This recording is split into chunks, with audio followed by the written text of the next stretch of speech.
आज का जो हमारा टॉपिक है वो है आपको कॉन्सेप्ट है सी के सी में ये टॉपिक है, इसका नाम है फंक्शन। मेरे हिसाब से कोई इम्पोर्टेंट नहीं, most important section of any programming language. इसे हर प्रोग्रामिंग लैंग्वेज में इस्तेमाल किया जाता है, बस नाम बदल दिए जाते हैं।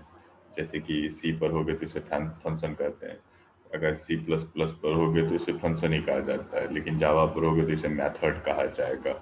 तो ठीक इसी तरीके से लैंग्वेज कुछ भी हो, नाम कुछ भी बदल जाए उसका, लेकिन जो इसकी वर्किंग मैकेनिज्म है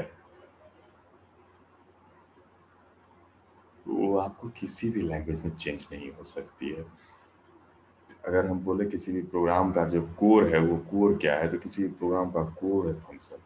बिना फंक्शन एक प्रोग्राम को एज्यूम ही नहीं किया जा सकता है। एक्चुअली बोलो तो फंक्शन का ही जो है set of function is called program. में भी we can say set of functions is called program. In C हम सी के संदर्भ में बात कर रहे हैं और हम प्रोसीड्यूरल प्रोग्रामिंग लैंग्वेज के बारे में बात कर रहे हैं, तब की बात कर रहे हैं। ऑब्जेक्ट ओरिएंटेड प्रोग्रामिंग में ये कॉन्सेप्ट नहीं आएगा, लेकिन जब हम प्रोसीड्यूरल प्रोग्रामिंग लैंग्वेज में बात करेंगे तो ये प्रोसीजर वर्ड ही इसी से बन के आया है, फंक्शन से।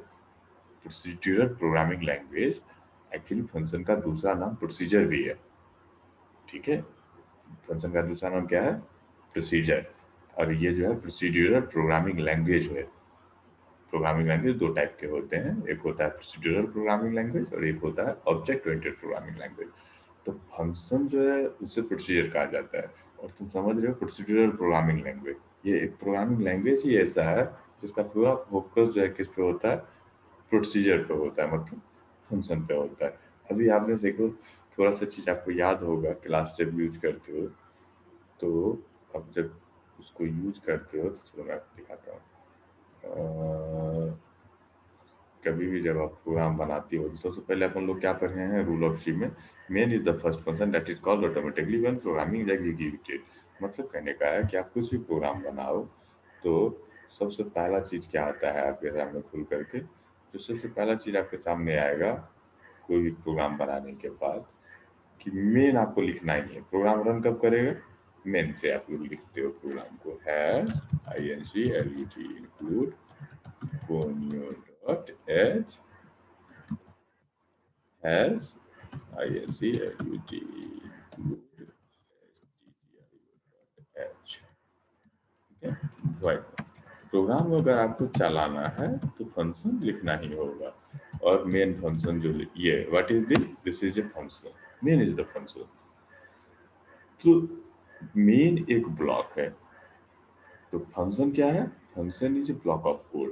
देख लो, फंक्शन है मतलब एक करली से खुलेगा और करली से एंड होगा, तो इट इज ए फंक्शन।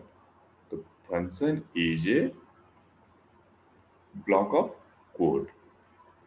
ये सबसे पहला चीज क्या है? एक ब्लॉक ऑफ कोड है जो किसी स्पेशल काम के लिए डिजाइन किया जाता है।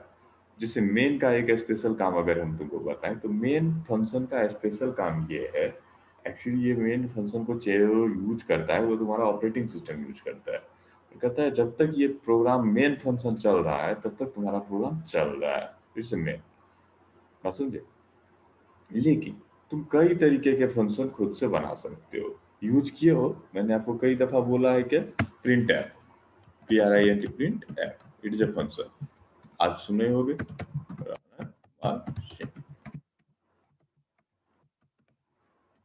इसका नाम तो जरूर सुने हो। गेट सी एच, इसका भी नाम सुने हो। क्या करते हैं? Printf is a function, गेट सी एच इज ए फंक्शन। तो फंक्शन फंक्शन फंक्शन, हम तो पूरा का पूरा जो है सी जो पढ़ेंगे तो इसका हर जगह तुमको दिखाई देगा सिर्फ हम फंक्शन ही पढ़ रहे हैं। लेकिन जो फंक्शन टॉपिक एक्चुअली पढ़ रहे हैं वो सबसे लास्ट में पढ़ रहे हैं। लेकिन बहुत सारे फंक्शन को तुम देख चुके हो। तो फंक्शन में हमने क्या देखा कि किसी स्पेशल काम के लिए बना हुआ फंक्शन है, वो कोई भी है। तो जैसे प्रिंट एफ, प्रिंट एफ का क्या काम था? Print F is A predefined function. इसका काम क्या है? It is used for displaying output on the console window. It is a formatted output function, मतलब कि आउटपुट को सजाया जा सकता है। गेट सी एच का काम क्या है? गेट सी एच is used for accepting a single data from the console Okay, so we can use getch to stop our program logically or hold our output window until user cannot press any key. तो getch एक function है, printf एक function है, main उसी तरह से एक function है। तो फंक्शन को किसी खास काम के लिए डिजाइन किया जाता है। जैसे कि अगर तुमको पाव फंक्शन पढ़ाए थे तो पाव फंक्शन का काम क्या था, पावर निकालो। एसक्यूआरटी पढ़ाए थे तो स्क्वायर रूट फंक्शन का काम क्या था, स्क्वायर रूट निकालो। तो मतलब हम तुमको दिखा रहे हैं कि फंक्शन क्या है, किसी खास काम करने के लिए बन रहा है। तो फंक्शन को क्या करते हैं अपन लोग, किसी खास काम के लिए यूज करते हैं। तो इसकी डिफिनेशन अगर थोड़ा सा देखना चाहें अपन लोग तो लीजिए, देख लीजिए इसका कुछ कुछ डिफिनेशन। कहता है फंक्शन क्या है, function is a group of code that perform a task together, जो कि साथ में मिलके एक काम करता है। Function is self dependent block of code, कहने का मतलब है इसकी डिपेंडेंसी किसी पर नहीं होती है, ये सेल्फ डिपेंडेंट होता है। अब इस चीज को प्रूव करने के लिए मैं बता दूं तुमको कि what do you mean by this code. इस कोड को मतलब अगर तुमको जानना है, हर लाइन को यहाँ पे क्लिक करें। जैसे मेन है, कोई दिक्कत नहीं है, कोई दिक्कत नहीं है। अब एक चीज बताते हैं आपको, फॉर इंट आई बराबर 1 से चलो, आई लेस देन 10 तक चलो और आई को प्लस प्लस कर दो, फॉर को क्लोज कर दो। फॉर तो सही है, फॉर तो सही है, फॉर में तो कोई दिक्कत नहीं है, नहीं ना। अब रन कर दो। हमारे यार भैया फॉर कहाँ लिख रहे हो, कहाँ लिखे हो फॉर को, यहाँ लिख ही नहीं सकते हो। एग्जीक्यूशन का जो टास्क है वो किसी न किसी फंक्शन पे ही दिया गया है। एग्जीक्यूट कुछ क्या है, अगर प्रोग्राम हम सी की बात करें तो सी में जो एग्जीक्यूटेबल कोड है वो तुम्हारा फंक्शन है। फंक्शन से बाहर कोई भी चीज एग्जीक्यूट नहीं करता है। तो ये जो फॉर आप लिखे हो इसकी डिपेंडेंसी हो गई, ये किसी न किसी फंक्शन पे डिपेंडेंट है। लेकिन जो तुम फंक्शन लिख रहे हो उसकी डिपेंडेंसी किसी पर नहीं है, that is self dependent code. इसीलिए हम उसको क्या कहते हैं, वो खुद पे डिपेंडेंट है। जैसे void main हम लिख रहे हैं, it is self dependent code, ये तुमको एरर नहीं देगा, वो अपने आप पे डिपेंडेंट है। बात समझे, इसी को कहते हैं self dependent code. Function is a self dependent block of code, it can be defined outside a function. बस एक ध्यान रखना है आपको सी में कि इसको किसी फंक्शन के अंदर आपको डिफाइन नहीं करना है, नहीं बनाना है। जब भी बनाओगे तो फंक्शन से बाहर बनाओगे। एंड एनीवेयर इन प्रोग्राम, और अपने प्रोग्राम में कहीं भी बना सकते हो। Sometime function is also defined in separate header file, कुछ समय ऐसा भी होता है। एक्चुअली फंक्शन को जो हम लोग डिफाइन करते हैं इसीलिए करते ही है कि जो है उसको हम लोग क्या कर सकें, किसी सेपरेट हेडर फाइल में डिफाइन कर सकें।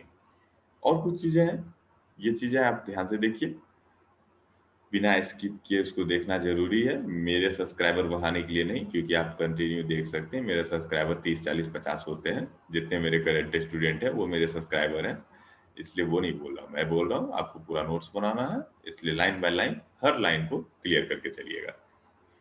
Function is most powerful feature of C, it is used for define a large program, sorry, इस ये है, it is used for divide a large program in modules. जैसे मॉड्यूल मतलब टुकड़े, बहुत बड़े प्रोग्राम को टुकड़ों में बांट देने के लिए हम इसका इस्तेमाल करते हैं।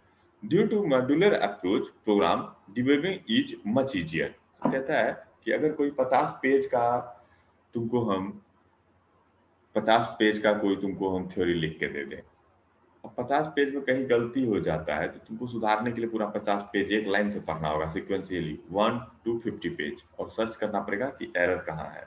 लेकिन अगर मैं बोल दूं हर टॉपिक को अलग अलग पेज में बांट दूं, page number 1, page number 2, page number 50 तक, और तब बोलता हूं मैं कि error is in page number 3, तो तुम क्या करोगे, एक बार में पेज नंबर 3 को खोल के सही कर लोगे। सेम है, अगर पेज नंबर 50 पे गलती है तो किसको खोलोगे, पेज नंबर 50 को खोलोगे। लेकिन अगर मैंने किसी को पेज नंबर दिया ही नहीं तो तुमको पेज नंबर 50 पे जाने के लिए सीक्वेंस लिए जाना पड़ेगा ना। तो यही गुण है इसका।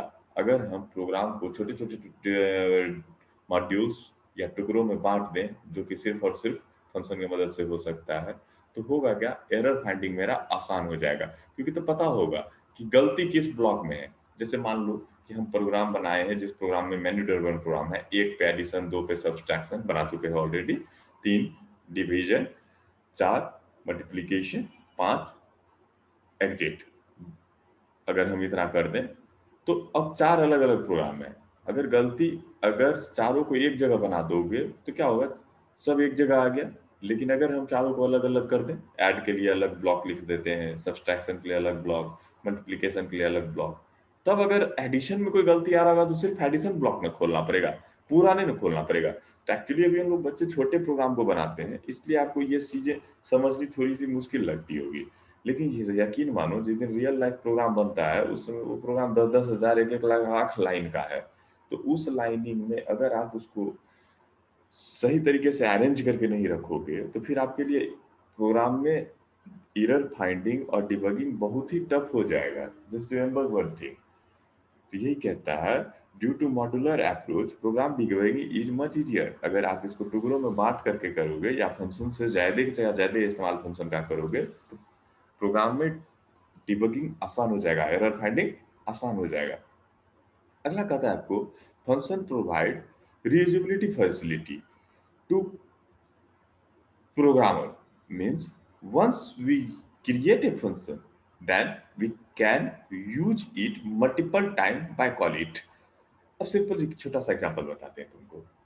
एक बार बनाए और कई बार यूज किए, जैसे प्रिंट एफ किसी ने बनाया है, ऐसा नहीं है कि सब कुछ कुछ अपने से बन गया। प्रिंट एफ किसी ने बनाया है, ठीक है, उसके क्रिएटर नहीं बनाया है, लेकिन प्रिंट एफ का इस्तेमाल तुम भी करते हो। तुम्हारी क्लास में 60 बच्चे हैं, 60 अपने अपने कंप्यूटर पर उस प्रिंट एफ का इस्तेमाल कर पा रहे हो ना? क्यों? रियूजेबिलिटी। बना एक ही बार था, लेकिन उस एक बार बनाने के बाद तुमको दे दिया गया तो तुम जब मन करे तुमको इस्तेमाल कर सको। Clear screen. बना है वो फंक्शन भी, उसे भी बनाया गया है, उसमें भी कोड लिखे गए हैं, लेकिन रीयूजेबिलिटी क्या है? तुम्हारे क्लास में 60 बच्चे, दुनिया में 10 लाख बच्चे अगर सी पढ़ रहे हैं, तो सब उस क्लियर स्क्रीन को यूज कर सकता है, CLR स्क्वायर को यूज कर सकता है। तो बना था एक बार और यूज इसको मल्टीपल टाइम किया जा सकता है, तो ये बहुत बड़ा स्केल हो गया। तुम अपने लेवल पे भी इसको कर सकते हो कि जब तुम एक प्रोग्राम में फंक्शन बनाते हो तो एक बार बना दो और बार बार उसको यूज किया जा सकता है। तो वही कहता है, function provide reusability facility or technique to programmer, means once we declare a function then we can use it multiple time by calling it। इसको कॉल करोगे तो ये तुम्हारे लिए काम कर देगा, जब जब कॉल करोगे तब तक काम कर देगा। Function can not do anything until it invoke, कोष्ट में लिखा हुआ है कॉल, तो याद रखिएगा, फंक्शन कुछ भी नहीं करता है जब तक कि उसको कोई इन्वोक ना करे, मतलब कोई उसको कॉल ना करे।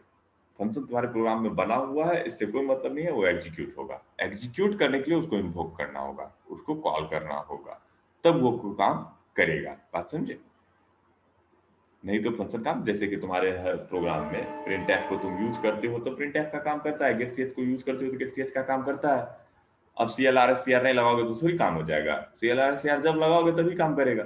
तो फंक्शन कहता है कि जब तक तुम उसको कॉल करोगे नहीं तब तक वो काम नहीं करता है। Function can not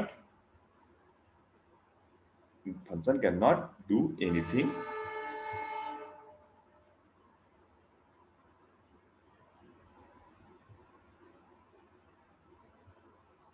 function can not do anything until it cannot be invoked, call by the program या प्रोग्रामर। जब तक प्रोग्रामर उसमें कॉल करने का कोड नहीं लिखेगा तब तक वो काम नहीं होगा। There are two types of function. अब सबसे पहले तुमको ये दिखाते हैं, ये ध्यान दो क्या कहने का मतलब है, प्रूफ कर देते हैं थोड़ा सा। जैसे कि देखो, मैं एक program Y DISPLAY display animation, इस पर भी दिमाग ज़्यादा नहीं लगाना है, हम सिर्फ तुमको एग्जांपल दिखा रहे हैं।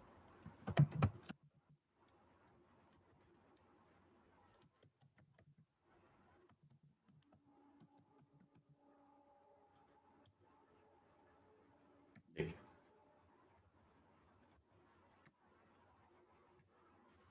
इस प्रोग्राम में कुछ नहीं होगा, ध्यान से देखिएगा,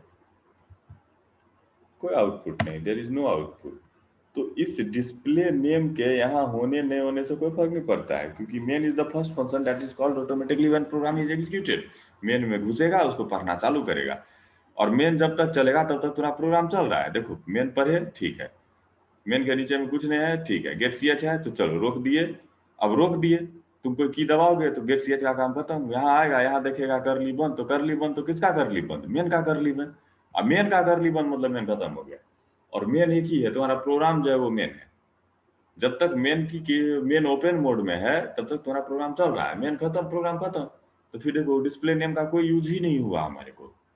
तो यही है उस लाइन का मतलब, a function can not perform any task until it can be invoked by someone।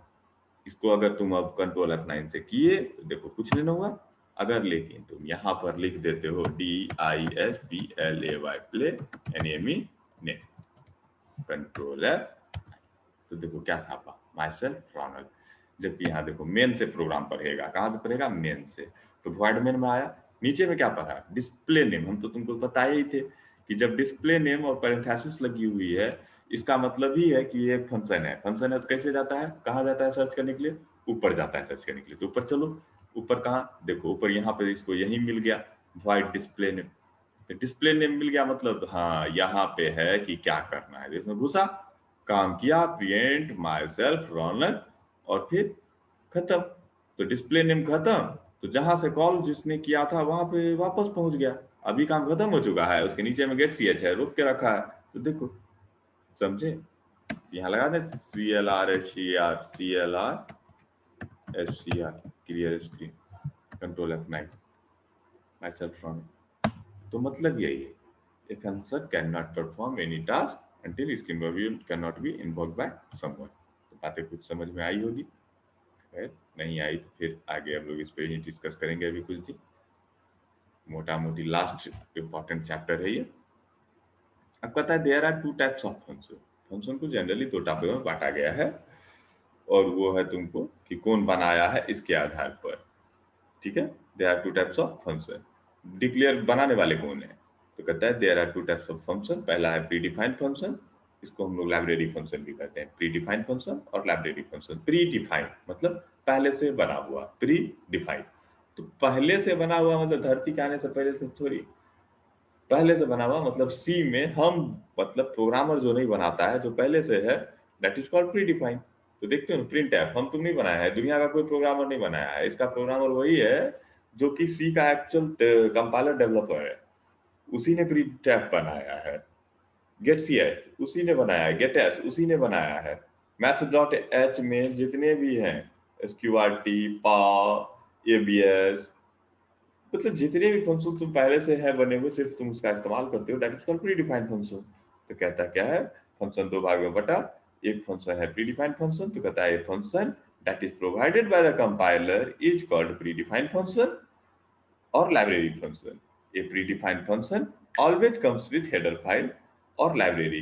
मैंने कहा ये जो भी पहले से प्री डिफाइंड फंक्शन होगा किसी न किसी हेडर फाइल के साथ आएगा। सम एग्जांपल आप लोग देख सकते हैं, जैसे मैथ डॉट एच एक हेडर फाइल है, इसके अंदर कौन कौन सा फंक्शन है? SQRT, pow, ABS, cos, tan, ETC. Mathematics से रिलेटेड बहुत सारे फंक्शन इसमें दिए गए हैं। कुंजो डॉट एच में कौन कौन सा है? CLR गेट सी एच। स्टूडियो डॉट एच में print F, scan F, get S, put S, ETC कर देना। मैलॉक डॉट एच में मैलॉक, कैलॉक, रीअलॉक, फ्री, बात समझ में आई? इसी तरह से बहुत सारे हैं, ग्राफिक्स डॉट एच, तो फलना डॉट एच, तो चिलना डॉट एच। प्री डिफाइंड बहुत सारे हेडर फाइल है, और बहुत सारे फंक्शंस हैं जो कि आपका काम करने में आपको मदद करता है। बात समझ गए? वो किसी खास काम के लिए ही बना हुआ है। इसमें लिखा हुआ है a function is a group of function predefined functions function is a group of code that perform a task to a function is self-dependent block of code करना। ठीक है, कोई दिक्कत। बस आप नोट्स में लिखना चाहोगे या एक पॉइंट और बढ़ा के लिखना चाहोगे, function can not to until it invoke by programmer, इतना लिखने के बाद एक लाइन और लिखना। और वो लाइन क्या होगा आपका? वो लाइन है, अभी क्या बोल रहा था मैं इसको,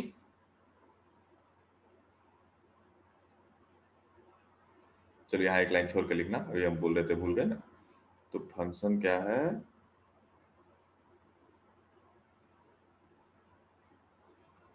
हाँ नीचे में लिख देना, a function is a block of code that is created for performing a specific task। Function क्या है, एक ग्रुप ऑफ कोड है जिसका कि इस्तेमाल क्या होता है, किसी खास काम को करने के लिए करते हैं। ओके, प्री डिफाइंड फंक्शन में तुम्हें बता ही दिया, ये सारा चार्ट लिख दोगे, अब हो जाएगा दूसरा यूजर डिफाइंड फंक्शन। तो कहता है function, a function defined by the user और प्रोग्रामर, यूजर का मतलब यहाँ प्रोग्रामर है। A function that is defined, created और डिफाइंड दोनों में से कोई भी यूज कर सकते हो। A function created by the user is called user defined function. Simply जिस फंक्शन को यूजर बनाएगा वो यूजर डिफाइंड फंक्शन हो जाएगा। जैसे pre defined data type, user defined data type, उसी तरह से pre defined function, user defined function. Pre defined कौन हो गया, जो पहले से आता है। यूजर डिफाइंड कौन हो गया, जो प्रोग्रामर बनाता है। यूजर थोड़ी बनाता है, प्रोग्रामर बनाता है, ठीक है। लेकिन यहाँ पे प्रोग्रामर ही यूजर है, इसलिए उसे यूजर डिफाइंड फंक्शन कहते हैं। कहता है for creating and using a function, there are three different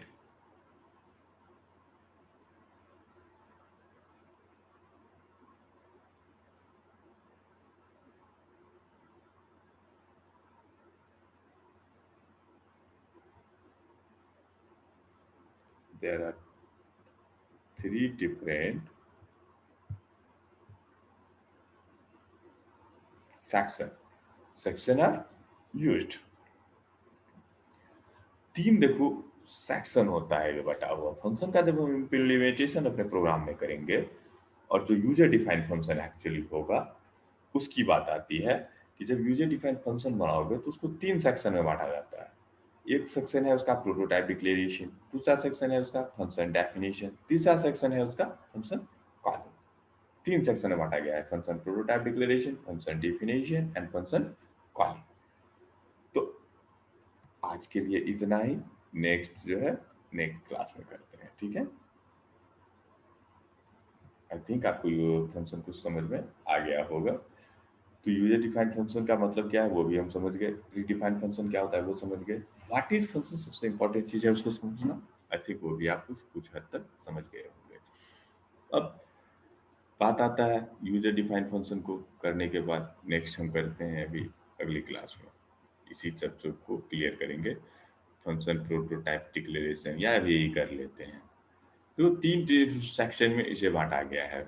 अगर हम बात करें तो इसके जो तीन डिफरेंट सेक्शन हैं वो ये है, फंक्शन का प्रोटोटाइप डिक्लेरेशन किया जाता है, उसके बाद फंक्शन का डेफिनेशन दिया जाता है, उसके बाद फंक्शन का कॉलिंग होता है। एक्चुअली ये तीनों करते करते जब है लंबा क्लास हो जाएगा, इसलिए क्या करते हैं हम लोग नेक्स्ट क्लास में इसको पढ़ेंगे। चलिए नेक्स्ट क्लास में